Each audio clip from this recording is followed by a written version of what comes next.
This is Sang Sibyol Grupny, Census 2. We will quickly deliver news about the protests in Iran. According to a report by the New York Times, Iran's ballistic missile bases are among the targets for a possible upcoming United States airstrike. Currently, many Arab Gulf countries are requesting the United States to refrain from attacking Iran. In particular, Saudi Arabia, Oman, and Qatar are continuously asking the United States not to carry out an attack. They warn the United States that toppling Iran's regime would disrupt oil markets and hurt the United States economy. Israel has raised its military alert to the highest level, calling it a precaution.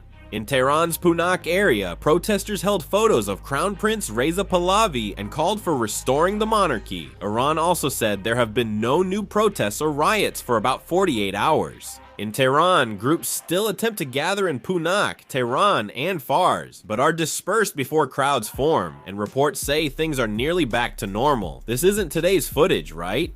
Protests occurred in Bandar Abbas on January 11th, with demonstrators demanding the monarchy's return and the theocracy's removal. In Kermanshah, footage shows Iranian security forces firing at protesters and suppressing demonstrations, with continuous gunfire audible. This video was uploaded with an Iraqi SIM card. Iran warned that any country supporting protesters will be a legitimate target and won't tolerate threats. They also said they are ready to respond to Israeli threats. The Iranian military's chief of staff warned that Iran will not tolerate violations of its sovereignty or territory. He said security forces have been restrained with protests, but will not permit terrorist groups in the streets. The Iranian defense minister said all United States bases and regional countries supporting Washington will be legitimate targets for us. The Iranian Revolutionary Guard Air Force commander said they've recovered from war damage and are now fully prepared. An Australian aerial refueling plane has also moved to Qatar. President Trump also urged citizens of pro-American nations to leave Iran right away. The United States Senate Foreign Relations Committee chair supported the Iranian people and urged the Iranian government to end its oppression. The House Foreign Affairs Committee stated regime change in Iran is inevitable.